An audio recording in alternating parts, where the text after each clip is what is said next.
Olá, muito boa tarde para você que nos assiste. O Consulta ao Doutor já está no ar. Obrigada por nos receber aí na sua casa e por confiar na nossa escolha de profissionais de excelência que esclarecem as nossas dúvidas todos os dias acerca dos temas que a gente propõe. Só para adiantar que o tema de hoje é jurídico, então roda o VT para você saber do que a gente vai conversar aqui na tarde de hoje. Vamos lá.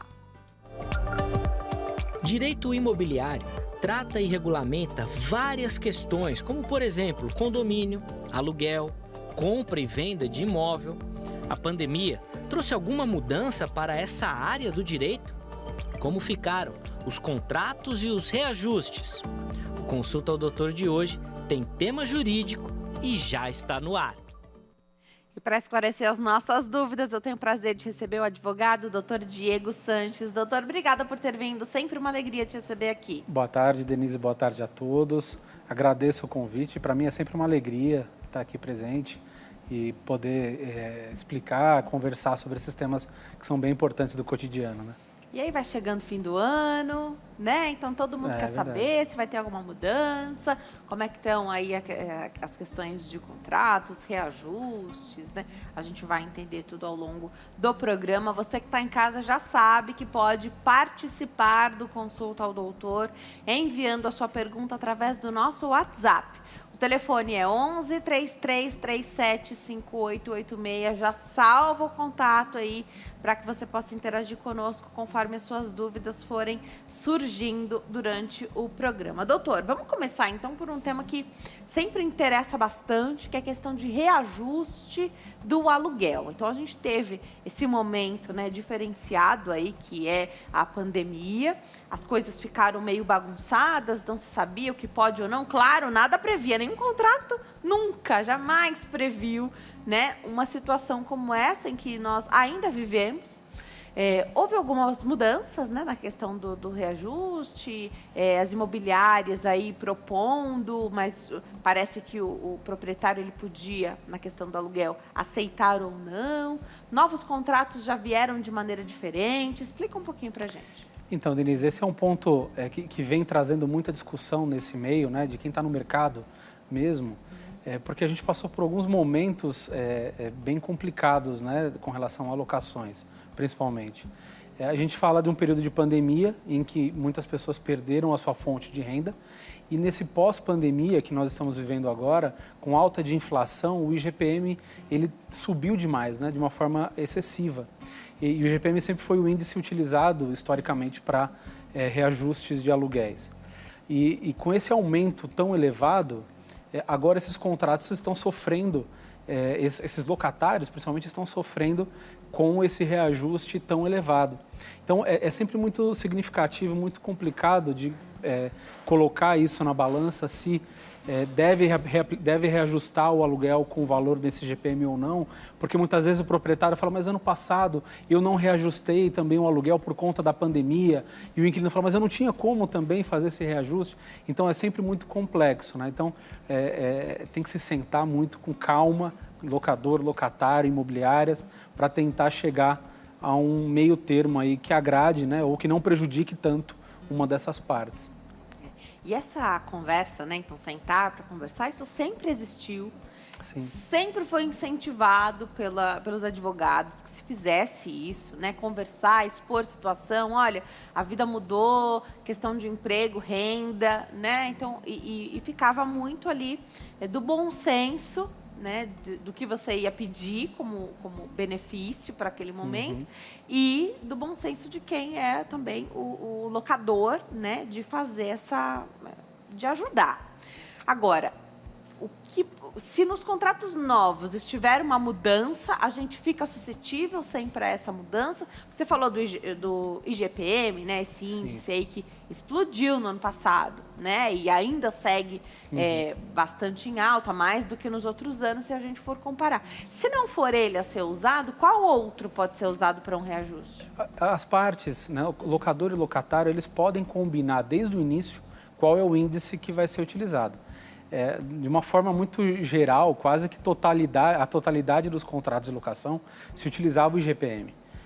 Por conta desse boom, né, que se fala, dessa grande elevação do IGPM, alguns contratos passaram a se utilizar da aplicação do IPCA, que ele vinha, mesmo alto, né, mas ele vinha mais próximo ao que o IGPM trazia de realidade anteriormente.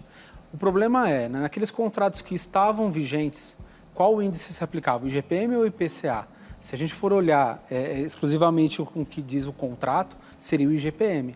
Agora, muitos contratos atuais, eles já vêm estabelecendo que o índice de reajuste vai ser o IPCA, ou que determinando um percentual máximo, enfim, que as partes possam sentar novamente dizendo, né, que é importante isso, que as partes possam negociar qual vai ser esse índice mais próximo do justo para o locador e para o locatário. E aqui, acho que vale a pena a gente lembrar, né? Claro que quem aluga uma casa também imagina que aquela vai ser uma renda para... Né? O dono da casa espera que o aluguel seja pago em dia, porque ele também muitas vezes está contando, e nesse momento pode ser a única fonte de renda. Isso importa também? Importa, Denise, porque até tivemos recentemente uma discussão legislativa, até com aprovação, de suspensão de ações de despejo nesse ano, né? Isso. Por conta do inadimplemento trazido em causa, né, da pandemia. Só que tinha uma exceçãozinha, tem uma exceção, né? Porque essa lei ainda está vigente, tem uma exceção que traz que não terá suspensão à ação de despejo se o locador utilizar aquele imóvel para sua renda, como única renda.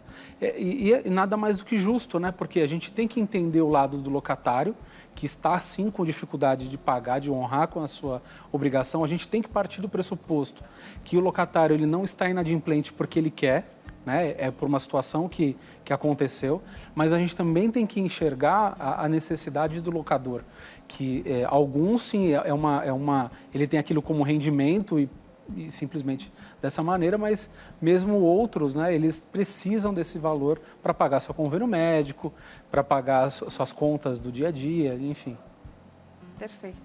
Agora, tem outra, a gente vai falar mais de reajuste aqui de aluguel, e tem outros contratos que fazem reajuste que também podem usar, estava lá escrito que usaria o IGPM, mas que pode não ser exatamente aluguel, né? O IGPM, na verdade, ele é um índice fornecido pelo governo, né? É um índice federal que ele pode aplicar, e ele vai ser aplicado em diversos segmentos, tá. Não só para os aluguéis.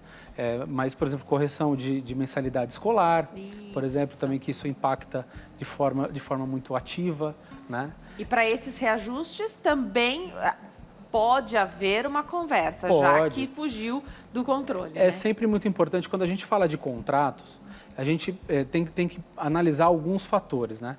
Quando o contrato ele é celebrado, a gente tem em tese, né, um equilíbrio entre as duas partes, né? Então, o locador e o locatário, o contratante e o contratado. A gente tem um equilíbrio. Em algum momento desse contrato, pode acontecer de existir um desequilíbrio. Se tem esse desequilíbrio por conta, talvez, de um índice muito elevado de reajuste, precisa tem que intervir para reequilibrar. E essa intervenção ou ela vai ser amigável ou, às vezes, judicial. E aí o Estado tem que vir para limitar, talvez, essa aplicação. Que quando sai da esfera que seria administrativa, né? Sim. Quando precisa partir para a parte jurídica, as pessoas falam, mas olha que dor de cabeça, então você vai precisar buscar um advogado, levar isso adiante, acaba sendo um desgaste, um estresse, eu entendo isso.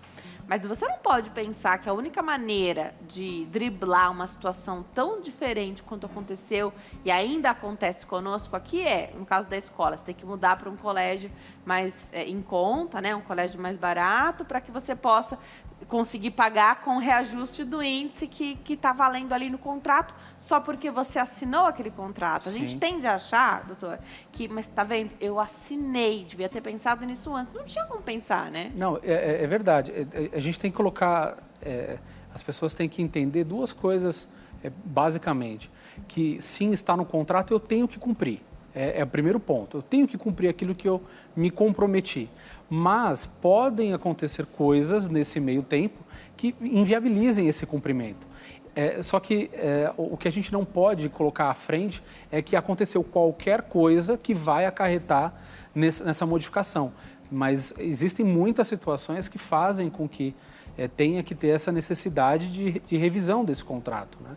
Então, o Poder Judiciário, o Estado, ele vai reajustar, ele vai rever isso, mas não como regra, é sempre como exceção, né? A gente não pode entender que sempre vai ter, né? É sempre uma exceção. Perfeito. Melhor quando você tem um intermediário ali, então, por exemplo, melhor quando você tem uma imobiliária para levar isso, então, para o proprietário da residência, melhor? Eu entendo que sim, porque a imobiliária, o corretor, né, de imóveis, o advogado que atua nessa área, ele não trabalha só com este único caso. Então, ele tem ali, dentro da sua carteira, diversos clientes que, com certeza, vai ter também ali pessoas com o mesmo problema. Então, ele vai mostrar, por exemplo, para o locador, olha, isso está acontecendo com grande recorrência, muitas pessoas estão procurando para tentar negociar isso, então vale a pena negociar. Então, o profissional, né, a imobiliária, o corretor, o advogado, eles têm essa visão não só daquele caso, mas ele tem uma visão macro, né? Tem uma visão maior. E tendo essa visão maior, ele pode dar um aconselhamento de uma forma mais precisa, né, para o seu cliente. Perfeito. 11 3337 5886, você manda a sua pergunta através do nosso WhatsApp. Doutor, então vamos lá. Para o ano agora que estamos terminando, né, resolveu o reajuste aí do aluguel, fez outro cálculo, o proprietário aceitou, ótimo, resolveu para aquele momento, né? Você pode estabelecer uma constante se o IGPM continuar muito alto e fora ali do controle, dá para mudar para os futuros, né? Ou sempre é bom conversar mesmo, encontrar. Às vezes a pessoa, o proprietário até ofereceu um reajuste muito inferior do que seria até com outro índice, né? Nem propôs outro índice. Aceitou, às vezes aceitou nem aumentar. Claro que para esse ano ele não vai querer corrigir os 2 anos, né? Explica um pouquinho para a gente. Então, isso é relativo, né? Tem casos que o proprietário ele já fala, vamos substituir pelo IPCA. Tá. Tem caso que ele fala assim, eu vou te dar um desconto de tantos reais por mês. Ou já se estipula que durante 12 meses vai se dar um reajuste de 10%, ao invés dos 30%, né, arredondando aqui, né, os 30% do IGPM, que vou aplicar 10%. Tá. Então, depende muito da situação. O que eu sempre aconselho para ambas as partes é que isso não seja feito única e exclusivamente de forma verbal, que tenha algo documentado para a segurança tanto do locador como para a segurança também do locatário, ou qualquer que seja a situação, mesmo que não seja de locação, né, que isso seja feito de forma escrita, né, ao menos um e-mail, né, ao menos um e-mail para deixar isso documentado. O grande problema que eu vejo, que agora está começando a aparecer, é que aqueles contratos feitos há um ano atrás, aqueles acordos feitos há um ano atrás, está acontecendo exatamente isso que você mencionou. O proprietário fala assim, olha, eu te dei aquele desconto, mas agora eu quero cobrar que o reajuste seja sem aquele desconto, ou que o inquilino, muitas vezes, mesmo assim, ele não está aguentando pagar o aluguel mais, então ele desocupa, aí o proprietário fala, então eu quero receber aquela diferença. Então, estão começando a aparecer essas coisas. Por isso que é bom deixar tudo registrado. Por isso que é bom sempre deixar isso registrado, porque esse desconto, ele tem que ser feito o pagamento depois. Se ele não tiver ali escrito, né, isso tem que ser muito bem claro. Tudo pode acontecer, Tudo né? pode Então acontecer. pode ser que ele tenha dado pontualmente ali um desconto, depois ele vai cobrar. Isso. Pode ser no final do contrato, pode ser uma coisa a perder de vista, mas essas condições precisam estar claras para não pegar ninguém de surpresa. Em via de regra, o desconto ele é desconto, ele não precisa ser devolvido. Mas pode ser que esse desconto tenha sido feito, já que você não consegue me pagar, um exemplo, R$ 1.500, você vai me pagar R$ 1.200 e esses R$ 300 a gente vê depois como é que você vai pagar. Mas por isso que é importante você ter esse termo de acordo, ter alguma coisa documentando para a segurança das duas partes. Perfeito. Você fala um ponto que é muito interessante, que é não deixar de pagar, né? Então, não está concordando, e aqui a gente passou por um período longo de aulas online, então alguns pais questionando, mas se eu não mando meu filho para a escola e ele não está utilizando a eletricidade da escola, a água da escola, o próprio ambiente ali, então eu não acho justo cobrar a mensalidade integral, né? Certo. O 100% ali.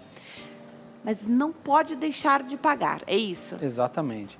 Independente de qual seja a esfera, locação, educação, não importa.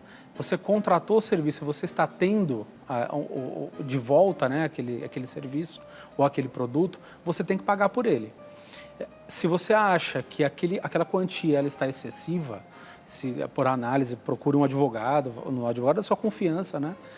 Procure esse profissional para verificar se realmente isso acontece ou não. E se estiver acontecendo, aí você tem que ajuizar uma ação para rever aquilo, mas nunca fique inadimplente, né? Então, eu vi algumas situações na área imobiliária de pessoas que falam assim, aumentou muito, então eu não paguei o aluguel.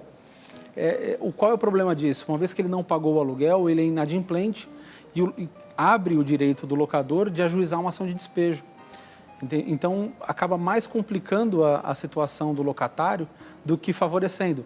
Muitas vezes o locatário ele acha, porque eu não vou pagar, vai forçar com que o proprietário negocie comigo. Nem sempre isso acontece, né? Então, o ideal é que procure um profissional, faça as coisas pensadas, nada na emoção, né? O direito é muito assim, né? O direito tem que ser racional. Os antigos diriam, aí você perde a razão. Perdeu a razão, exatamente. É isso, né? Exatamente. E no direito a gente tem que ser muito racional, né? Os advogados, juízes, promotores, não adianta a gente se levar pela emoção. Às vezes nós nos compadecemos da situação, mas a gente não pode colocar à frente o coração, né? A gente tem que sempre pensar com a razão mesmo.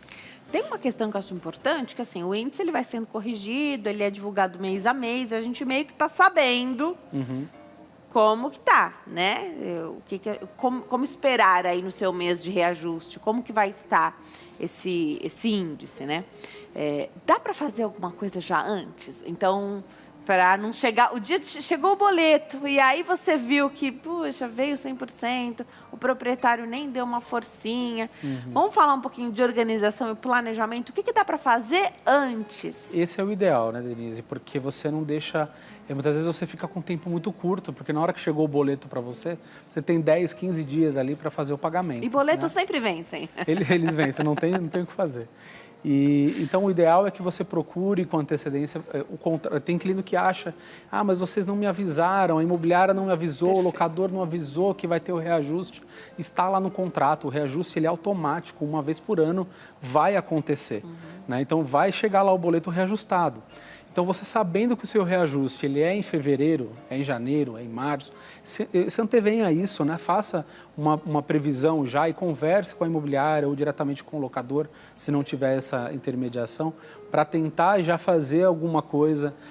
A gente sabe que tem locadores imobiliários que falam assim, não, quando chegar o reajuste, a gente conversa. Tudo bem, a gente sabe disso. Mas tente mostrar já, olha, estou preocupado com o índice que vai vir, porque se vir nessa mesma toada, não vou conseguir pagar. Perfeito. Então, é importante que mostre isso, né? Até por uma questão de boa-fé, né? E aí você pode se organizar, né? Então, o proprietário está irredutível, ele vai aplicar conforme o contrato, também é o direito dele, né? Mas isso não aconteceu com tanta frequência, né? Nesse período aí que a gente está vivendo. Alguns casos que eu percebi que aconteceram é porque o proprietário que há muitos anos já não aplicava reajuste nenhum. Ou por conta da pandemia ou períodos anteriores, né? Então, alguns locadores, eles explicavam da seguinte maneira, eu vou aplicar o reajuste do jeito que ele está agora porque eu tenho 5 anos, 6, 7 anos que eu não aplico reajuste nenhum. Então, eu quero aplicar, porque qual que é a ideia do reajuste? É recolocar o valor ao valor de mercado. Então, o aluguel hoje que o inquilino paga não é o valor de mercado. Então, eu quero aplicar o reajuste para chegar ao valor de mercado. Então, essa foi a justificativa daqueles que não abriram mão do reajuste. Perfeito. E acontece mais com quem está há mais tempo no imóvel, né? Sim, sim. Porque aí você tem ali uma confiança, você sabe que é alguém que faz as manutenções. Isso também eu acho que tem um peso importante para quem para quem tem um imóvel e aluga, né?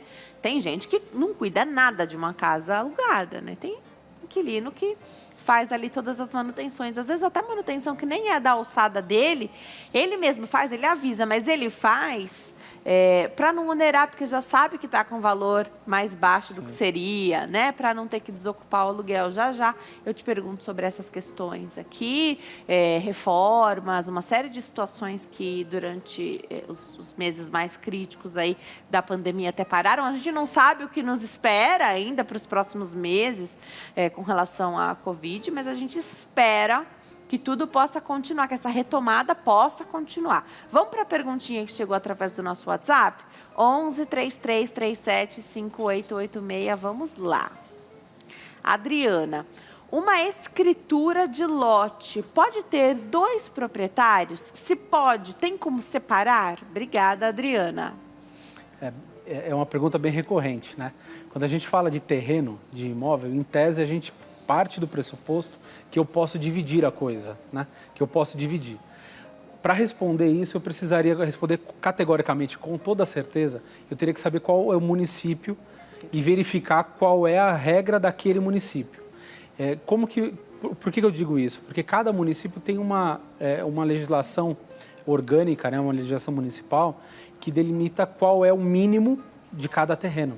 Se esse lote estiver dentro desse mínimo, ela não consegue fazer a divisão em 2 para que cada um fique com uma parte, né? Então, é muito comum, por exemplo, casais que se separam, os 2 são proprietários daquele lote e, ao invés de vender para dividir o dinheiro, eles querem repartir aquele terreno.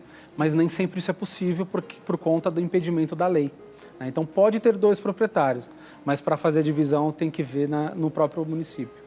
Perfeito. Sempre tem a opção de vender e aí reparte o dinheiro, né? Sim. Mas o lote precisaria saber a cidade, exatamente, enfim, para ter certeza de como é. Bom saber que precisa dessa informação, então. Agora, doutor, voltar aqui essa questão de quem tem um imóvel alugado e aí o locatário se sente feliz ali, às vezes paga um valor que se saísse daquele lugar, não conseguiria na mesma região, nem um imóvel daquele tamanho, enfim, cuida muito. Tem limites para esse cuidado? Então, assim, legal, tá lá, tá bem cuidado. Eu até dei um exemplo aqui, cuida demais, às vezes até que nem é da alçada do locatário, mas ele faz, mas aí eu falei, avisa, mas faz. Isso é importante? Qualquer coisa que o locatário vai fazer no imóvel, é importante que ele avise, sim, o proprietário, o locador, porque tem algumas coisas que são de responsabilidade do locador. Aquilo que tem que ser utilizado, aquelas reformas para a manutenção do imóvel, para a estrutura do imóvel, elas são de responsabilidade do locador, né? Então, o locatário não é obrigado a fazer, né? Tem algumas outras que o locatário ele pode fazer, eu quero fazer isso daqui para ficar melhor para mim, né? Eu vou usar melhor. Só que aí tem um problema, porque isso às vezes pode prejudicar o imóvel. Como exemplo clássico, tem inquilino que fala assim, eu fiz uma cobertura na área da churrasqueira da casa. Ficou melhor? Ficou, só que isso vai trazer um problema para o proprietário do imóvel, porque isso vai aumentar a área construída e, consequentemente, aumenta o valor do IPTU. Então, você vai ter que ter lá a aprovação da obra, você vai ter que pagar os impostos e vai pagar anualmente um pouco mais. Então, se o proprietário não está ciente disso, pode trazer um prejuízo muito grande. E esse prejuízo, como ele não autorizou, pode ser repassado para o inquilino. Então, é sempre muito importante que tenha esse diálogo, né? Obviamente, alguma coisa muito urgente, estourou um cano no banheiro, o inquilino, ele deve, né? Não é nem questão de poder, ele deve fazer o reparo ali e depois fala para o proprietário. Mas eu acho complicado sair fazendo as coisas no imóvel como ele prefere, porque o imóvel não é dele, ele está usando, mas não é dele efetivamente. Tá, vou aproveitar essa questão da cobertura e por conta da pandemia as pessoas ficaram mais em casa, né? Então acabaram descobrindo lazer dentro de casa. Aqui podia fazer um quintal gourmet, né? Uma cobertura bem legal. Então, independente de ser alugado ou não, quem identificou ali na sua própria casa um espacinho, vou fazer uma cobertura retrátil, olha que bacana. Qual que é o passo a passo, então, para fazer tudo certinho, né? Porque você tem que ter o alvará da obra. Se você depois vai aumentar esse valor, por conta da área que fica coberta, acaba pagando mais o IPTU, né? Sim. Explica um pouquinho para a gente qual é o passo a passo correto enquanto eu chego até lá, por favor. É importante sempre que se procure um profissional para acompanhar toda essa evolução, né? A gente está acostumado na prática da pessoa fazer e depois tentar regularizar isso. Mas é importante que procure primeiro um arquiteto ou um engenheiro para que faça esse projeto, para que leve à prefeitura do seu município e que isso seja aprovado. Após essa aprovação, aí sim você tem autorização para iniciar essa obra. Quando ela é concluída, aí vai ter lá essa majoração da sua área, né, e, consequentemente, vai ter um custo a mais no seu IPTU. Mas, pelo menos dessa forma, você não teve nenhum problema na construção, né, ou na reforma desse seu imóvel. Tudo que for feito dentro da sua propriedade, de reforma ou construção, precisa ser avisado o poder público, a prefeitura, para que ela aprove, né, e que ela possa te dar um auto ali de autorização, né, para que você faça essas benfeitorias. Eu vou para o intervalo, no próximo bloco tem mais bate-papo. Vamos lá.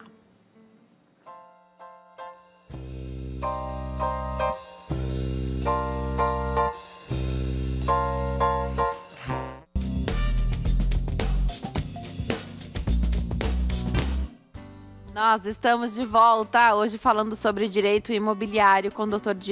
Diego Sanches, que é advogado, está explicando tudo para nós. Aproveita a oportunidade para participar através do nosso WhatsApp, 11 3337 5886. A gente já volta para esse segundo bloco com perguntinha do WhatsApp. Vamos colocar na tela, áudio, vamos lá. Boa tarde, meu nome é Josimar. Eu gostaria de saber quais os riscos que eu estou correndo, porque eu alugo um ponto comercial que antes da pandemia ele era R$400. Logo que a pandemia chegou, eu fiz um contrato de 6 meses com a inquilina e diminuí, porque estava naquela crise, né? Aí diminuí para R$300. Só que o contrato já terminou, já tem 2 meses que terminou. E agora eu vou voltar para os R$400. Aí eu gostaria de saber qual o meu direito, se eu tenho esse direito de fazer esse novo contrato no valor, ou vai me prejudicar, qual o direito que a pessoa tem, a reivindicação dela. Eu gostaria de saber sobre isso. E também, agora eu estou sem contrato, porque o contrato antigo terminou, como já falei, né? E eu quero saber também, porque a minha casa ainda não recebeu o documento. Já está tudo dado de entrada, mas não recebeu o documento. Então, se eu corro algum risco da pessoa querer ficar com o imóvel, quais os riscos que eu estou correndo? Obrigada, Josimar. Muito obrigada pela sua pergunta, obrigada pela confiança no programa. O doutor vai te ajudar com orientação. Vamos lá. Vamos lá, tem vários assuntos aqui que a Josimar abordou. Primeiro ponto, ela disse com risco, acho que o principal risco que ela tem é de perder o imóvel, né? Isso, na verdade, ela não precisa se preocupar, porque uma vez que tenha contrato de locação, isso não corre nenhum tipo de prazo para o inquilino de, por exemplo, requerer a uso capião, né? Então, isso pode ficar tranquilo, isso não tem problema algum. Agora, outra coisa que ela mencionou é que ela está sem contrato. Na verdade, não está sem contrato, tá?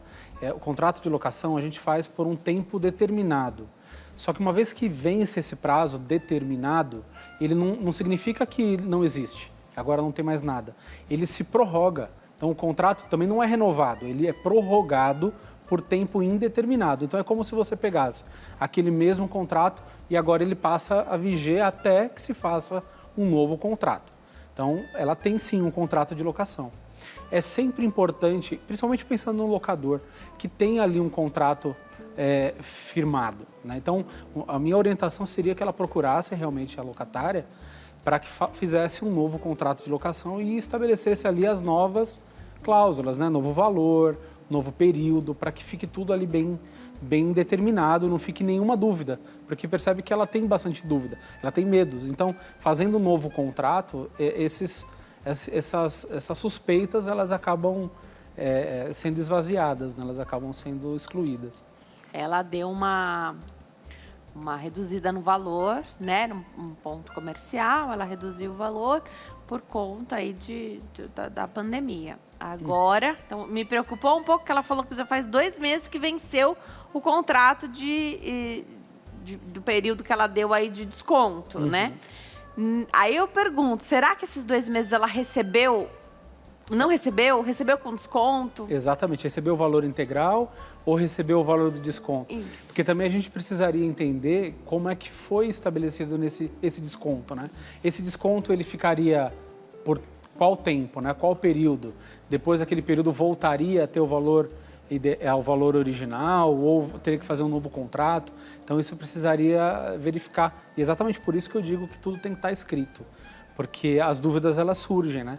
Elas vão surgindo. Para fazer um contrato como esse, por exemplo, bom, a gente sabe que os aluguéis, os contratos, eles se dão muito verbalmente também, Sim. né?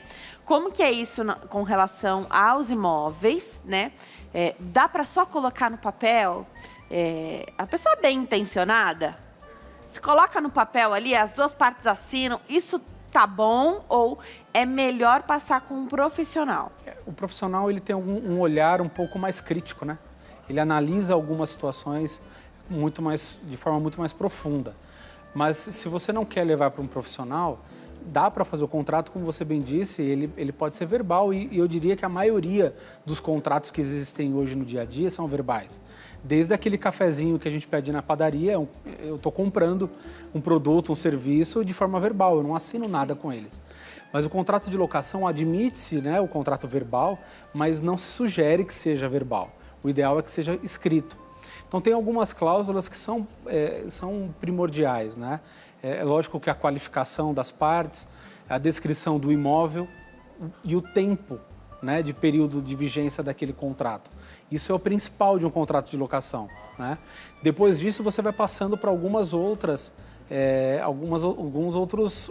características, como as obrigações do locador, obrigações do locatário, quem vai pagar IPTU, condomínio, vai estabelecendo todas essas coisas, né? Penalidades, se não pagar, qual é a multa, o que vai acontecer. Então, a minha sugestão é que sempre procure um profissional.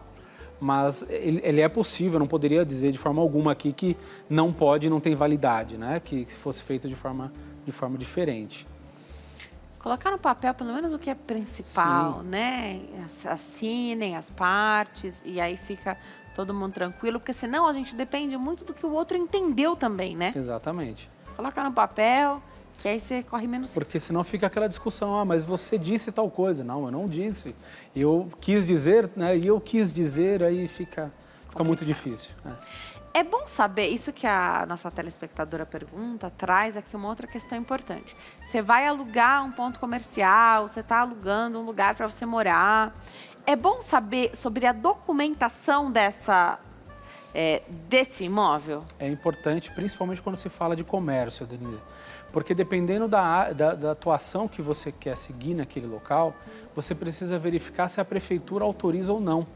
Porque tem alguns segmentos que eles não são permitidos em todo local. Tem zoneamentos, por exemplo, nós estamos em São Paulo, tem zoneamentos na cidade de São Paulo que é só residencial, que você não pode ter nada ali. Então não adianta a gente querer montar ali uma grande loja, uma indústria, não dá. Né? Então é importante sim que você tenha informações sobre aqueles documentos. Eu quero montar um comércio, uma loja. Precisa verificar se tem um habite, se você tem um alvará do Corpo de Bombeiros, né? Se tem a documentação mínima de segurança também para você estar ali, né? Porque muitas vezes é exigido seguro, né? O locador muitas vezes ele exige um seguro, mas para você conseguir aquele seguro, o imóvel tem que ter a documentação também apropriada. Um imóvel que está num inventário, faz parte de um inventário,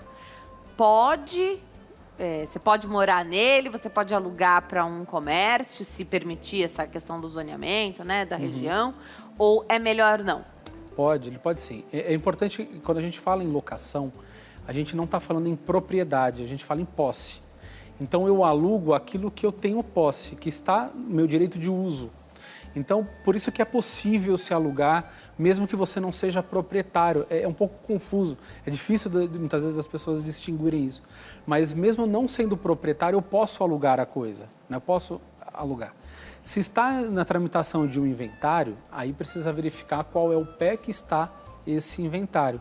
Porque precisa verificar se vai constar naquele contrato de locação o espólio, né, o nome da pessoa que faleceu, que era o proprietário, e aí ele vai ser representado pelo inventariante, né, por aquele representante que a própria lei diz que é o inventariante, ou se já vai fazer esse contrato no nome, por exemplo, da viúva, ou no nome de um dos filhos. Então precisa verificar qual é a possibilidade e a viabilidade disso. Então, para o inquilino, muitas vezes, ele tem que ter a segurança também de que será que quem está assinando esse contrato pode assinar esse contrato? Exatamente. Então, é aí que vem a resposta daquela primeira pergunta que você fez há pouco.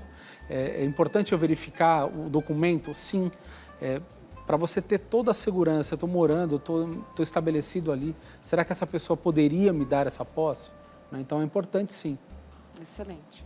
Fala um pouquinho da duração dos contratos, porque se é residencial tem uma duração, se é comercial tem outra, não é isso? Os contratos, eles não têm uma pré-determinação de prazos fixados na lei, mas tem uma dica que se faz na lei. Os contratos residenciais, eles têm vigência de períodos de 30 meses, pelo menos, tá?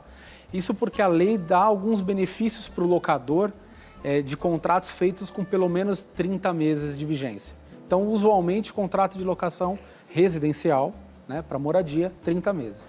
Os de locação comercial, eles são feitos normalmente com períodos anuais, mas nada impede de que eu faça um contrato comercial por 30 meses, não tem problema algum.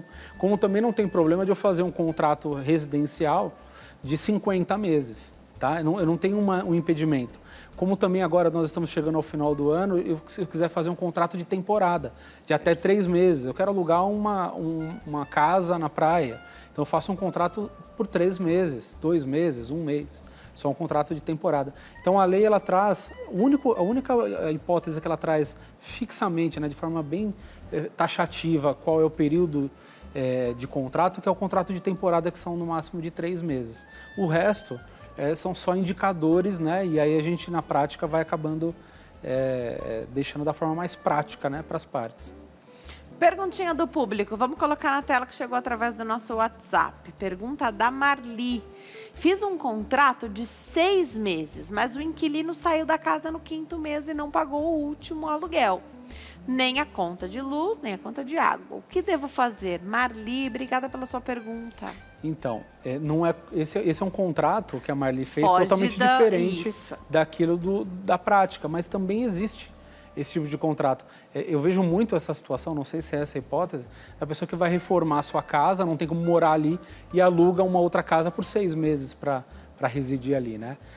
Precisa verificar esse contrato, porque esse contrato ele pode ser entendido como um contrato de temporada. Se for entendido como um contrato de temporada, ela tem o direito de cobrar esse último mês ainda.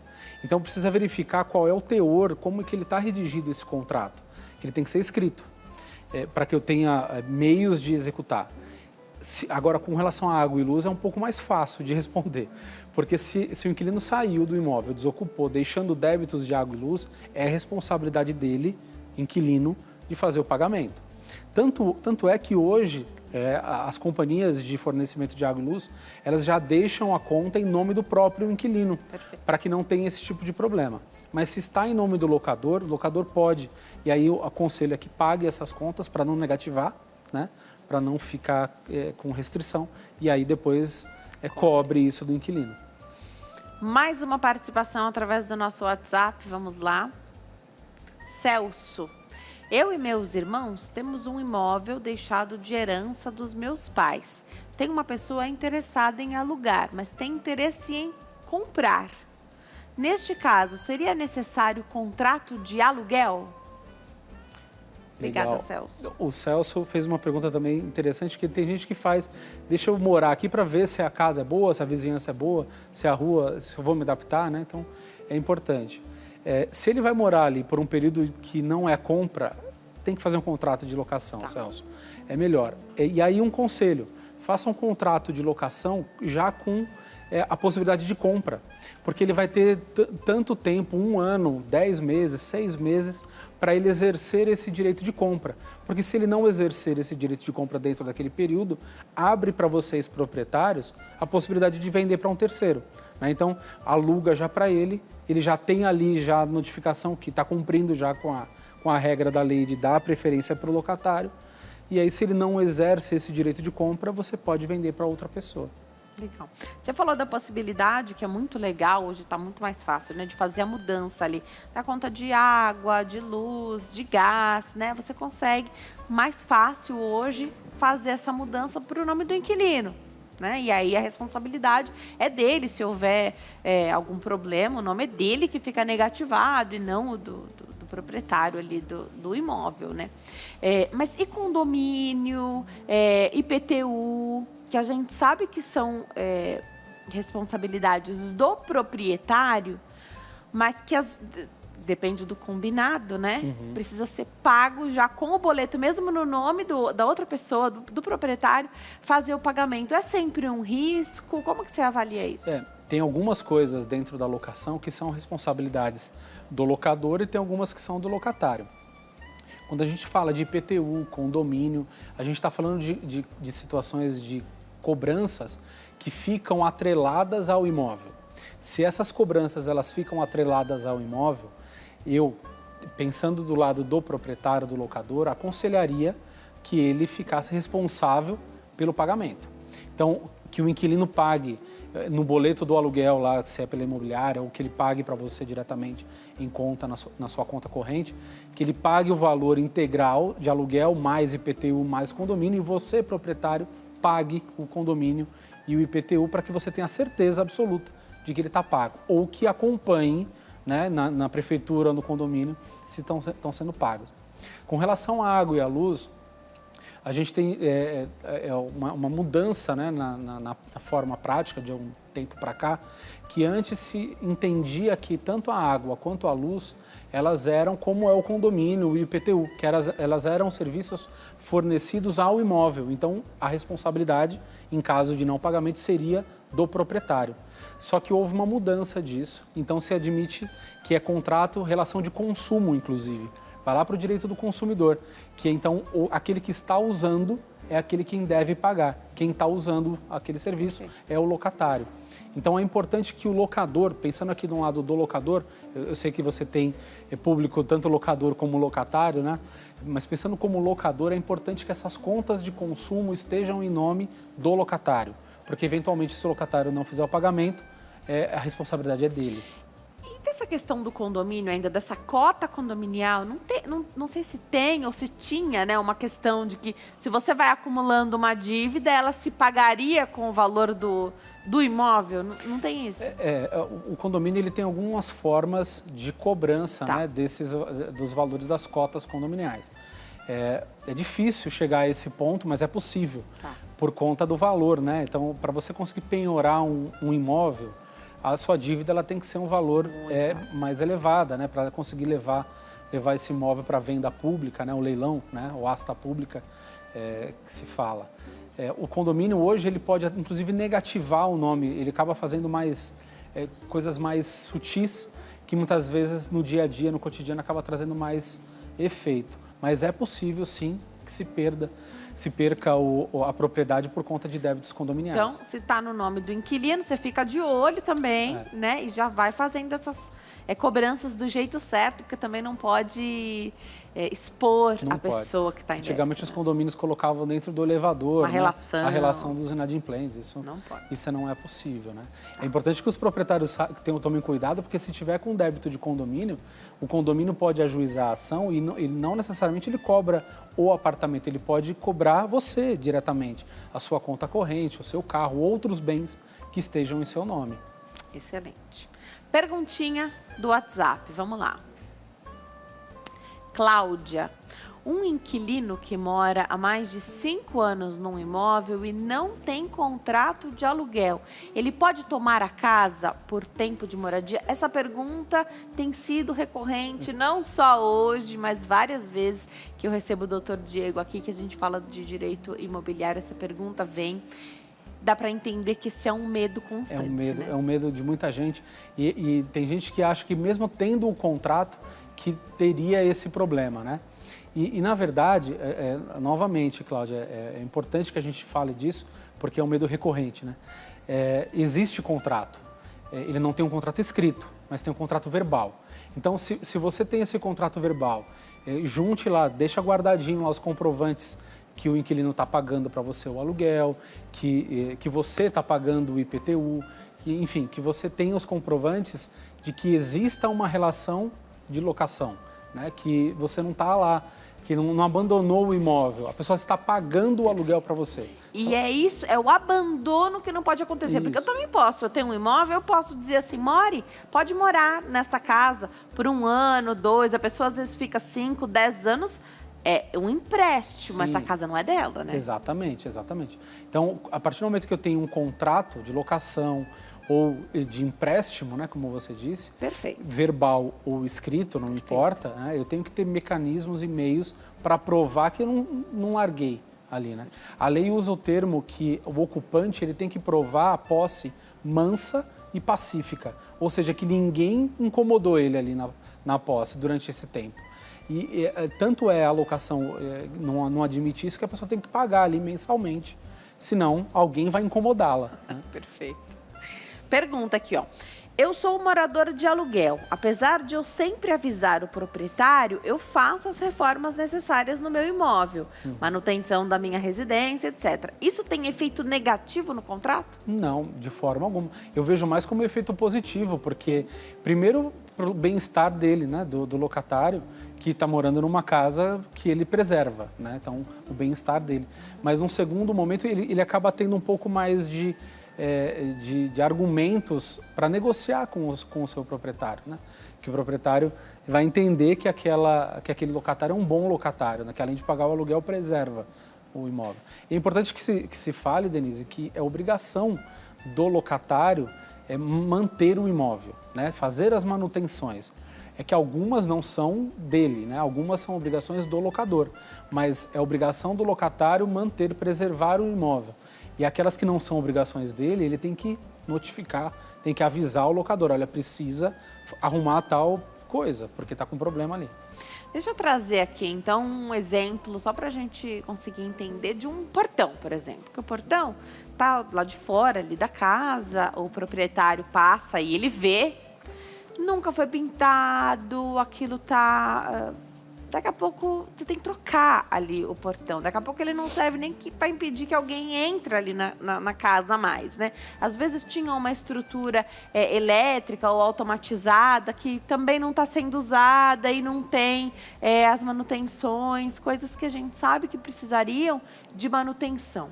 Pode o proprietário abordar o inquilino e como ele faz isso? Porque ele pode dizer assim, olha, até eu gostaria de fazer essa manutenção, mas nesse momento, tô pensando hoje mesmo, pandemia, tô sem condição financeira de fazer isso. Se você quiser mandar alguém para fazer, tudo bem. Também tem a pessoa que diz assim, não vou fazer agora porque tô sem dinheiro, também não quero que façam na minha casa. Explica um pouquinho. Então, algumas coisas são bem difíceis de você colocar. É uma linha muito tênue de se dividir o que é do locador e o que é do locatário. O portão é uma delas. Tá. Porque tem coisa que é manutenção. O que é manutenção, por exemplo, o sistema de automatização. O inquilino está todo dia lá apertando o controle para abrir e fechar o portão. Ele mudou, acabou de mudar, né? Por exemplo. Se ele acabou de mudar e deu problema, a responsabilidade é do locador. Porque ele acabou de entrar lá e deu problema. Agora ele mora lá já há 5 anos. E abre e fecha o portão todos os dias. Não tem como ele reclamar do locador que o portão está com problema. Então, a manutenção é do inquilino. Agora, deu um problema estrutural no portão, né? Não por falta de manutenção, mas ele tem uma vida útil, esse portão. Esse problema é do locador, ele é do proprietário. Agora, sendo a obrigação do proprietário, o inquilino ele deve primeiro avisar o proprietário tem um problema estrutural aqui, que a responsabilidade é sua.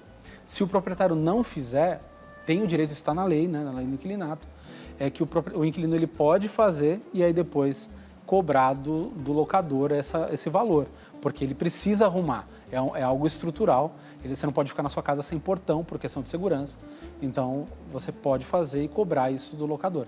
Não estou dizendo para fazer isso de cara, né? Tente negociar, conversa, faça, me dá um parcelamento, um desconto no aluguel, é sempre a melhor saída, né? Mas se não tiver jeito... E como que a gente prova também, sendo inquilino, que você não fez o conserto no lugar que era mais caro, né? É importante fazer alguns orçamentos, guardar esses papéis. Claro que a gente pode escolher também aquilo que vai trazer mais qualidade, garantia, afinal, você vai morar lá por um tempo ainda, né? Mas como que a gente se precaver de situações como essa? Do tipo, mas se você tivesse me falado, ou se eu soubesse... Quer dizer, você tentou até falar, mas não teve resposta, e era algo meio urgente. Meu amigo teria feito, e aí sairia mais em conta. Como que a gente... É sempre importante que ele tenha lá pelo menos três orçamentos, né? É como batida de carro, né? Bate o carro, você vai ajuizar uma ação, faz 3 orçamentos para você ter uma média, pelo menos. Porque um vai cobrar 1.000, o outro vai cobrar 5.000, tem algum problema nesses 2 orçamentos, né? Então, você vai ter que achar um ponto central, né? Então, quanto mais orçamentos você tem, mais documentos você tem, melhor mais precavido, né, mais seguro esse inquilino está. Para não dizer que você gastou mais ali para fazer aquela obrinha, né? A menos que seja algo super urgente. Sim, né? Se for muito urgente, não tem o que fazer. Tem jeito. Tem mais pergunta do WhatsApp? Vamos colocar na tela, então assim a gente dá uma olhadinha juntos. E em seguida a gente vai para o intervalo. A Maria faz a pergunta dela. Eu tenho um imóvel que está alugado há 3 anos. Eu nunca fiz contrato, só recebo o dinheiro mensalmente. Nunca procurei fazer contrato. Quais complicações eu posso ter? Maria vai ficar aguardando a resposta dela. A gente vai para o intervalo. No próximo bloco, o Dr. Diego vai responder. Até já.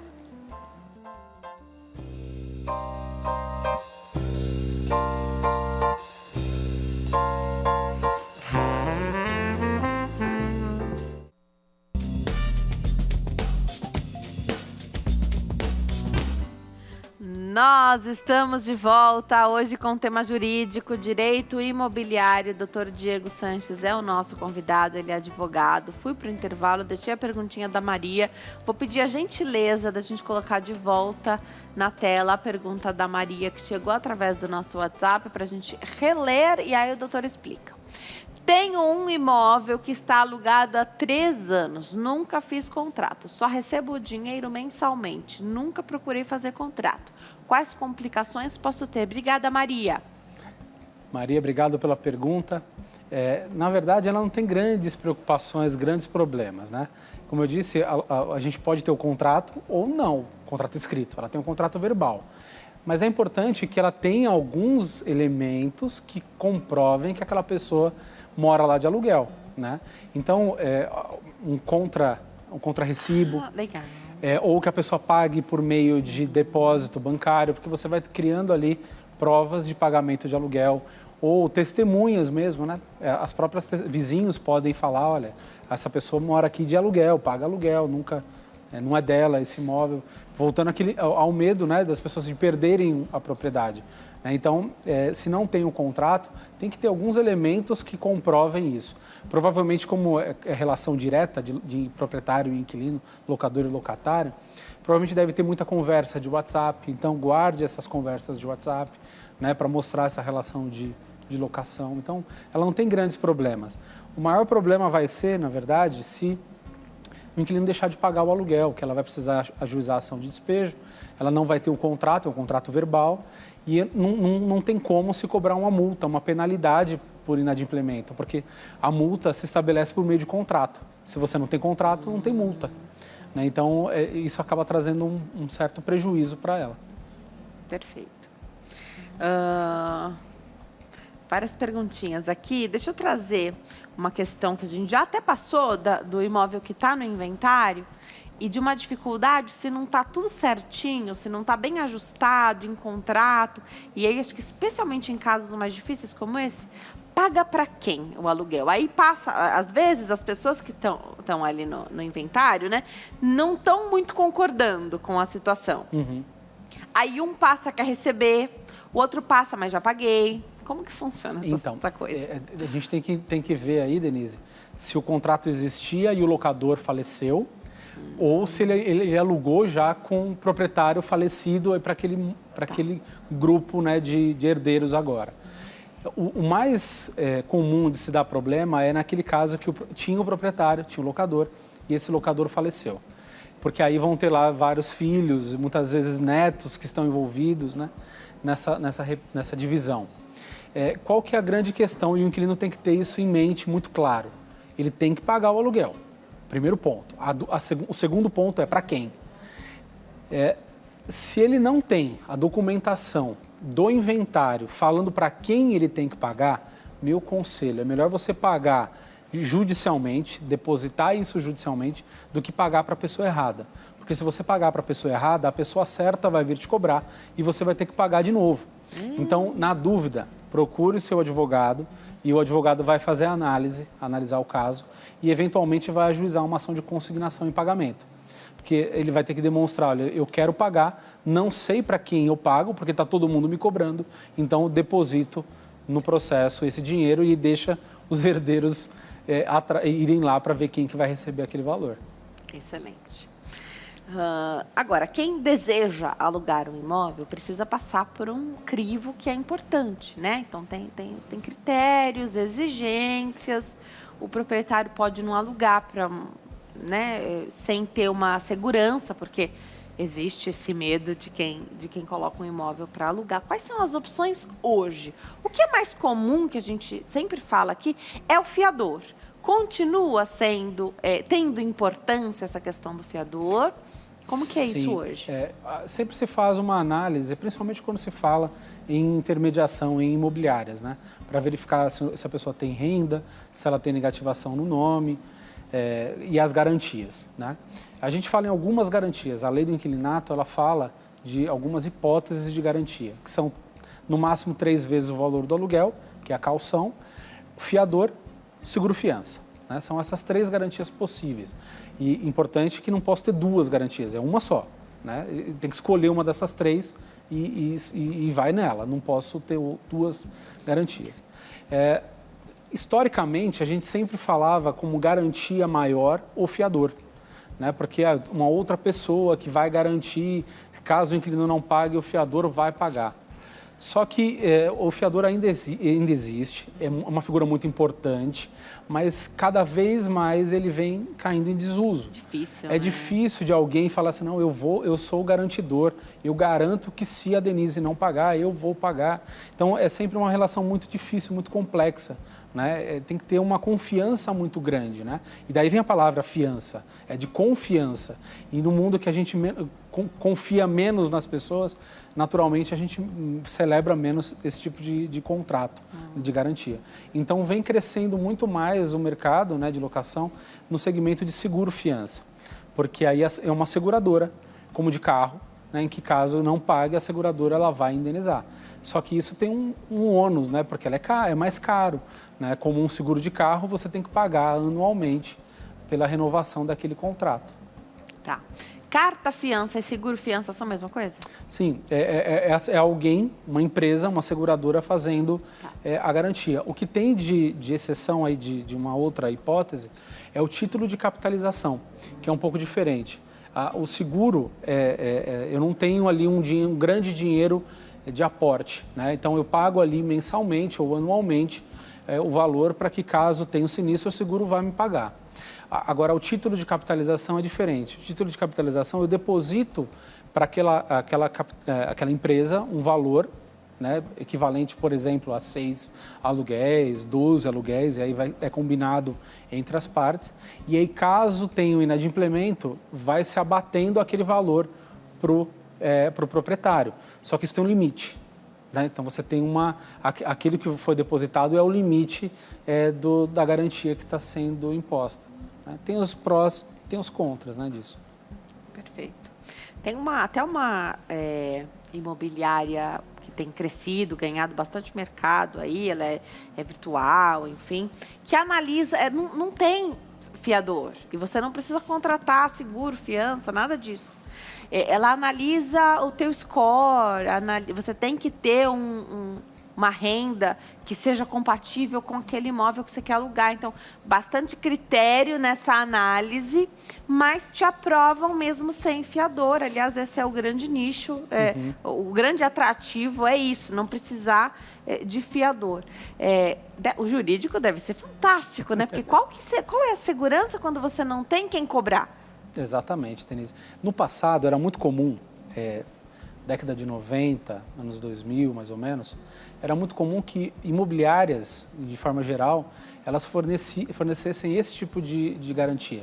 Então ela falava assim, pode deixar o aluguel aqui, que o aluguel é garantido. Se o inquilino não pagar, eu pago. Imobiliária, né? Então a imobiliária pagaria e aí ela assumiria a obrigação de ajuizar uma ação de despejo, de cobrança e assim sucessivamente. Essa imobiliária nesse novo mercado, na verdade, ela ressuscitou, não inovou, não trouxe nada de novo, ressuscitou aquilo que já existia no passado. É um grande risco, né? Naturalmente, é uma pequena parcela de inadimplemento, né? Não se fala de da maioria dos seus clientes que atrasam, mas é uma pequena parcela que, no montante total, isso pode trazer um problema muito grande também para a empresa e eles devem trabalhar de uma forma frenética realmente para conseguir resolver esses problemas, porque para eles, quanto mais demora, maior é o prejuízo. Com certeza, com certeza. Legal, então é possível fazer, precisa buscar, né? Agora, o proprietário também pode fazer essas exigências conforme eu falei, né? Pode. Então, algumas pessoas dão como garantia o imóvel para um empréstimo que pegaram, né? Então, e tudo isso pode sim cair ali no crivo do proprietário, ele pode não alugar. Pode. O proprietário ele tem a opção, eu não quero alugar para alguém que tenha restrição no nome, eu não quero alugar para quem seja autônomo, eu quero que seja registrado, eu quero que tenha segurança. Ele tem essa possibilidade, né? Então, por isso que ele faz essa análise, ele não é obrigado. A única ressalva que a gente tem que fazer é que ele tem que fazer uma análise documental, algo permitido por lei. Ele não pode fazer uma análise discriminatória, né? Como, por exemplo, de religião, de etnias, né? Infelizmente, isso ainda acontece. Mas desde que seja uma análise de economia, né? Fala, se a pessoa não atingiu aquela renda que normalmente a gente fala de 3 vezes o valor do aluguel, então se ele não preencher esses requisitos, ok, né? O proprietário não é obrigado a alugar. Eu vou me preparar para dar um recado. Enquanto eu chego até lá, doutor, para compra do imóvel, tá? Então, agora para quem vai comprar. Ele precisa ser oferecido, o imóvel tem que ser oferecido primeiro para o inquilino. Você fala uma coisa que eu aprendi com você aqui, sobre até a mudança do valor. Então, de repente, você está pedindo um valor ali que quem mora hoje, o inquilino não aceita, ele até tem interesse em comprar, mas com aquele valor ele não consegue chegar. E aí você vê que outras pessoas também não compraram, o que a gente naturalmente faz? Reduz o valor. Se você precisa vender, você reduz o valor. Precisa ser oferecido de novo. Como fazer tudo isso certinho? E se não fizer certinho, pode até anular essa venda? Explica um pouquinho enquanto eu chego até lá. É importante que, quando a gente fala de propriedade, eu estou vendendo a propriedade e a posse do imóvel. Então, para o inquilino que já está na posse do imóvel, é muito mais fácil de comprar. Então, é importante sim que o locador, que é o proprietário do imóvel, que ofereça para esse inquilino, perguntando se ele tem interesse na compra desse imóvel. Então, ele tem a preferência na compra. E quando a gente fala em preferência, a gente fala em preferência de iguais condições, né? De igual condição. Então, se eu tiver 2 pessoas, o inquilino oferecendo 500 mil na compra e um terceiro oferecendo 500 mil na compra, o inquilino tem a preferência na compra. Então, por isso que é importante, Denise, quando você fala de redução do valor de oferecimento daquele imóvel, eu preciso também avisar o locatário de que eu diminuí o valor, porque às vezes ele não teve interesse por conta do valor estar elevado, né? Mas agora que aquele valor está mais atrativo, pode ser que ele tenha interesse na compra sim, e ele tem esse direito de requerer até judicialmente. Tem perguntinha que chegou através do nosso WhatsApp, vamos ler juntos. Ana Maria, qual o risco de perda de um imóvel alugado com um contrato de gaveta que está vencido, mas está em vigor? Se precisar do imóvel, posso pedir? E quantos dias o inquilino tem para sair? Acho que a gente vai ter que colocar na tela essa pergunta algumas vezes, que eu não vou lembrar de todas. Se a pessoa se negar a sair, como procedo? O imóvel é numa comunidade carioca. Obrigada, Ana Maria. Vamos começar então sobre o risco de perda do imóvel alugado com contrato de gaveta que está vencido, mas está em vigor. O doutor já falou aqui pra gente que os contratos funcionam assim mesmo, né, doutor? Funcionam assim. Obrigado pela pergunta também. Os contratos, eles, mesmo vencidos com aquele período de vigência dele, ele continua tendo vigência para o prazo indeterminado. Então, não significa que não exista mais um contrato de locação. Existe sim, tá? Então, risco de perder o imóvel, juridicamente falando, não tem risco, tá? Agora, se você quiser pedir para o inquilino desocupar o imóvel, há possibilidade. A lei do inquilinato também estabelece isso. A lei do inquilinato é um passo a passo, um checklist que eu acho que todo mundo, na verdade, deveria conhecer dessa lei. E poucas pessoas realmente conhecem. Mas ela diz que você, locador, tem que notificar o locatário, o inquilino, para desocupar. E, nesse caso, você tem que dar o prazo mínimo de 30 dias. Pode dar mais, mas não menos do que 30 dias. Caso não desocupe, aí tem que ajuizar a ação de despejo. E aí não é falta de pagamento, né? Porque pela pergunta está sendo tudo pago. Mas é por término de contrato. Então, notifica o inquilino, dá 30 dias. Passaram-se os 30 dias, ajuiza a ação por término de contrato. E aqui a gente está falando... Já vou pedir para colocar essa pergunta na tela de novo, para ver se não faltou nada da gente falar. Mas aqui é um contrato que já está por tempo indeterminado. Naquele comecinho que fica estabelecido, então, sei lá, 30 meses... Se o proprietário quiser pedir esse imóvel, ele pode? Então, Denise, excelente pergunta essa, porque na prática muitos proprietários, eles falam isso, eu não quero que ele fique mais, eu quero que ele desocupe. A lei do inquilinato, ela traz algumas poucas hipóteses que o locador ele pode pedir para desocupação. Dentre elas é o uso próprio. Então, ele, ou um ascendente ou descendente, querem morar no imóvel, aí ele pode pedir para desocupar. Mas simplesmente pedir para desocupar porque eu quero alugar por um valor maior, por exemplo, ou quero fazer outra coisa, eu quero vender o imóvel, tem alguns que falam, eu quero que desocupe, eu quero vender. Não pode fazer esse pedido de desocupação. Tá? O inquilino, ele pode desocupar antes de vencer o contrato, mas para isso ele paga a multa. Perfeito. Tá? Agora, o proprietário, o locador, ele não pode fazer esse pedido dentro do prazo, dentro daqueles 30 meses. Então, quando a gente fala que o contrato traz a segurança, é porque nesses 30 meses é uma certeza que o proprietário vai receber o valor do aluguel que lhe é devido. E para quem se mudou, está residindo, né, alugou aquele imóvel, de que não vai ser incomodado com facilidade. Pode acontecer, mas aí precisa provar essas exceções aí, né? Para o inquilino é essencial, fundamental que o contrato tenha essa vigência, porque ele está lá seguro por 2 anos e meio, desde que ele cumpra as obrigações. Para o proprietário, tem a vantagem que nos contratos feitos de 30 meses ou mais, ele tem a possibilidade que, acabando esse período de 30 meses, ele pode fazer isso que a sua telespectadora está dizendo, notificar o inquilino para que ele desocupe em 30 dias. Se eu faço um contrato com prazo menor, eu só posso pedir para o inquilino desocupar se ele estiver descumprindo o contrato. Se ele, por exemplo, não estiver pagando aluguel.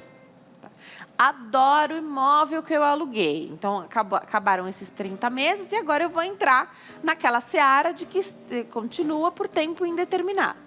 Não quero, eu quero de novo aquela segurança, doutor. Pode promover, então, um contrato que seja celebrado ali em mais 30 meses para você ter essa segurança de novo? Pode e deve. Se você quer ficar nesse imóvel locatário, procure o locador para renovar esse contrato. Perfeito. Você vai renovar por outro período.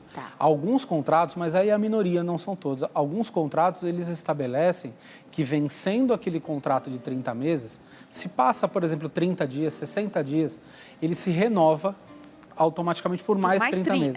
Mas aí é exceção da exceção, são raros. Tá? A maioria venceu 30 meses, tempo indeterminado. Deixa eu ver a perguntinha da Ana Maria, se a gente não esqueceu nenhuma pergunta. A perguntinha da nossa telespectadora. Isso, obrigada. Se precisar do imóvel, eu posso pedir quantos dias? 30 dias, ela disse, o doutor disse. Se a pessoa se negar a sair, como procedo? A ação de despejo por término de contrato.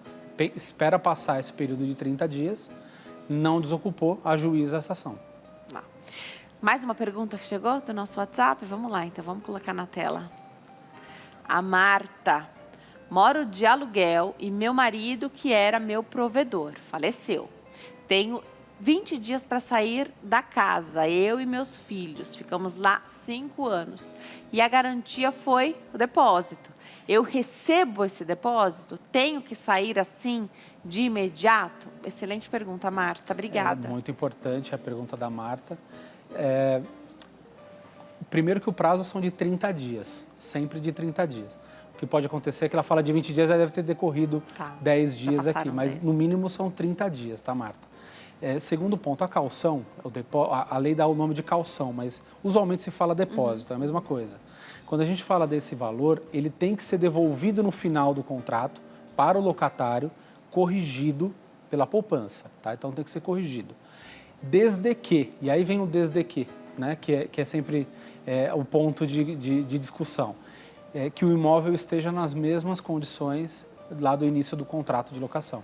Então, se o inquilino pagou os aluguéis, está com todos os aluguéis em dia, as contas de consumo, água e luz estão em dia, não tem débito nenhum, entregou o imóvel em perfeitas condições, nas mesmas, né, que estavam lá no começo, então aí ele tem o direito de cobrar essa caução, esse depósito de volta, tá? Aí vem um problema, porque os contratos inicialmente, o primeiro contrato, ele tem que ter lá, e aí a importância de ter um contrato escrito, tem que ter lá o termo de vistoria, para falar como aquele imóvel foi entregue para o inquilino, para você comparar agora nesse momento.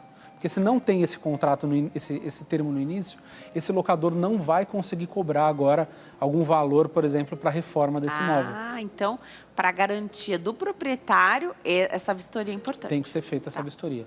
Legal. E os combinados acontecem, né? Às vezes você entrega pintado, às vezes você não entrega pintado, porque você também está sem verba para fazer isso. Vou passar os contatos do doutor, que o nosso tempo já acabou. E é sempre muito bom quando ele vem aqui, está sempre convidado. No Facebook, Advogado Diego Sanches. O Instagram, @dgo.sanches, com Z no final. E o site, www.diegosanches.adv.br. Doutor, eu adoro quando você vem aqui. Muito obrigada, viu? Obrigado, Denise. Obrigado pelo convite. Sempre que for possível, eu estarei aqui com vocês. Muito obrigada. Obrigada a você que escolheu nos assistir. Fique com Deus e até amanhã. Tchau.